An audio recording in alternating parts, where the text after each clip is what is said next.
12 años de Oranjestad. Pero en parte de 12 años de Oranjestad, nos estamos haciendo bastante otro trabajo y otro trabajo tiene que ver también con la concientización del pasado de esclavitud. Trayendo información tocante de Tula, donde cantica de Bisawori, Tula guarda, pero también que con la influencia de Tula para otras islas también del reino holandés. Ave, nos está en Holanda, nos mira cuánto organización, cuánto estado en Groningen, Tilburg, todo el camino rond de Holanda está papiando de Tula.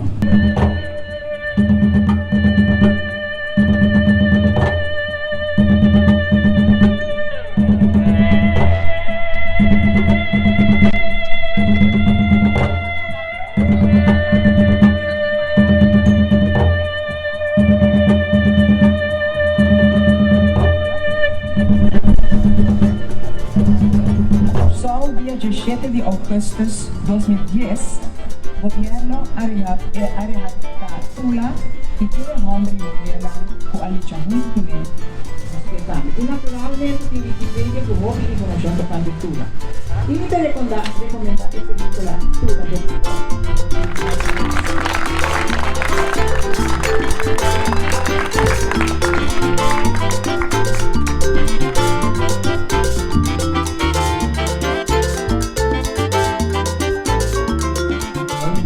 papel tocante Land Back Movement está basicamente tomando nos terra back e reconectando nos terra. O problema vai de apresentação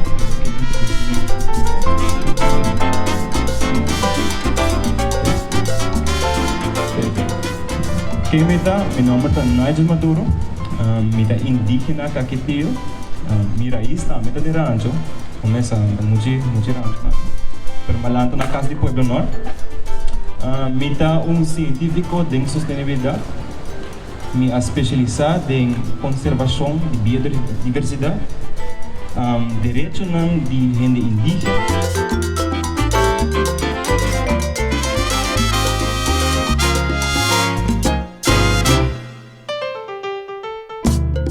A mesa viva de Rancho Strat, número 17 hasta 19. Ik als blanco Arubiano pega con Kowloon van naar vloeien.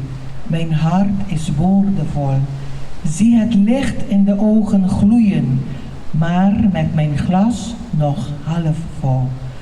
Gevoelens blijven spreken, gedachten spelen ermee. Schrijven doe ik liever dan lezen over mijn gezegend eilandje in de zee. Over de mensen die hier wonen, over de mensen die hier zijn, over hard werken en over lonen, over de ziel die vrij kan zijn. Indígena die merken também está usando para a terra aberta. Não também a terra aberta wordt cortada e vendi na companhia não para extrair recursos naturais, maneira azeta. Of outro tipo de biodiversidade que tinha. Desde indígena, of como nos bewaken como nos maneira de criar música de uma forma única.